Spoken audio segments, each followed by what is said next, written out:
The rip 1 hour 53 minutes run టైంతో జనవరి 16th release అయిన ఈ Hollywood action thriller movie present Netflix లో స్ట్రీమింగ్ అవుతుంటే చూశాను. నచ్చింది గైస్. తెలుగు లాంగ్వేజ్ లో కూడా అవైలబుల్ గా ఉంది. ఇక మూవీ ప్లాట్కి వెళ్లే ముందు కొత్తగా మన వీడియో చూస్తున్న వాళ్ళు ఉంటే ఒక లైక్ చేయండి గైస్. అలాగే సబ్స్క్రైబ్ చేసుకొని బెల్ ఐకాన్ మీద ట్యాప్ చేసి నోటిఫికేషన్ ఆన్ చేసుకుంటే నేను పెట్టే ప్రతి కొత్త movie reviews and web series miss కాకుండా ఉంటారు. ఇక స్టోరీ విషయానికి వస్తే మయామి సిటీలో నార్కోటిక్స్ డిపార్ట్మెంట్ లో పనిచేసే ఇద్దరు close friends lieutenant Dane Matt Damon ఇంకా డిటెక్టివ్ జేడి బెన్ ఆల్ఫెక్ ఒక ఆపరేషన్ లో పార్ట్ గా వీళ్ళు ఒక పాత ఇంట్లోకి వెళ్లి దాదాపు $24 మిలియన్ అంటే 200 కోట్లు డ్రగ్ మనీని కనిపెడతారు. ఆ డబ్బంతా గవర్నమెంట్ కి హ్యాండ్ ఓవర్ చేయకుండా వాళ్ళ దగ్గరే ఉంచుకోవాలని ఆ టీం అనుకుంటుంది. కానీ ఒకరిపై ఒకరికి అనుమానం మొదలవుతుంది. ఇంకా బయట నుండి కార్టెల్ టీం, ఇంకో వైపు నుండి ఫెడరల్ ఏజెంట్లు వాళ్ళని చుట్టుముడతారు. చివరికి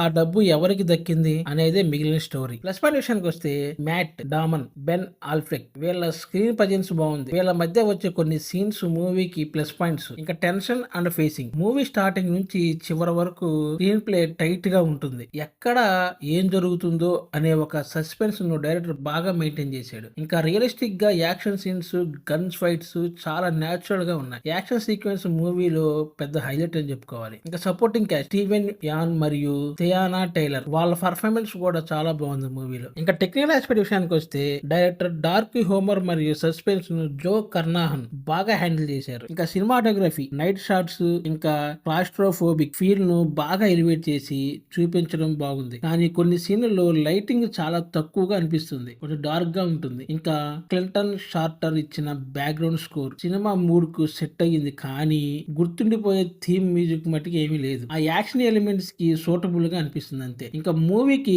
ఎడిటింగ్ ఇంకో plus. 1 hour 53 minutes run time, అనవసరమైన సీన్స్ ఏమీ లేకుండా స్క్రీన్ ప్లే ఫాస్ట్ గా వెళ్తుంది. కాకపోతే సెకండ్ హాఫ్ లో కొన్ని సీన్స్ కొన్ని చోట్ల ల్యాగ్ అనిపిస్తాయి అంతే. ఇంకా మైనస్ పాయింట్ విషయానికి వస్తే మూవీ స్టోరీ ప్రెడిక్టబుల్ గా ఉంటుంది. ముందుగానే గెస్ చేంజ్ జరగబోతుంది అన్నది. కొన్ని ట్విస్టులు ఎక్స్పెక్ట్ చేసినట్లే ఉంటాయి. ఇలాంటి క్రైమ్ థ్రిల్లర్ మూవీస్ హాలీవుడ్ లో లోటే లేదు. ఇంతకు ముందు చూసిన టెంప్లెట్ ఫీలింగే కలుగుతుంది చూసేటప్పుడు. మూవీ క్లైమాక్స్ కూడా కొంతమందికి అంతగా నచ్చకపోవచ్చు, కొంచెం రొటీన్ గా అనిపిస్తుంది. ఇంకా సినిమా అంతా ఒకే నైట్ లో జరిగిపోయే స్క్రిప్ట్, ఇంకా లిమిటెడ్ లొకేషన్స్ వాడటం వల్ల కొందరికి బోర్ కొట్టే అవకాశం కూడా ఉంది. ఇంకా ఓవరాల్ గా యాక్షన్ థ్రిల్లర్ మూవీస్ ఇష్టపడే వాళ్ళకి ఈ మూవీ నచ్చుతుంది. ఫైనల్ గా ఈ మూవీకి నా రేటింగ్ 2.75/5. Thanks for watching.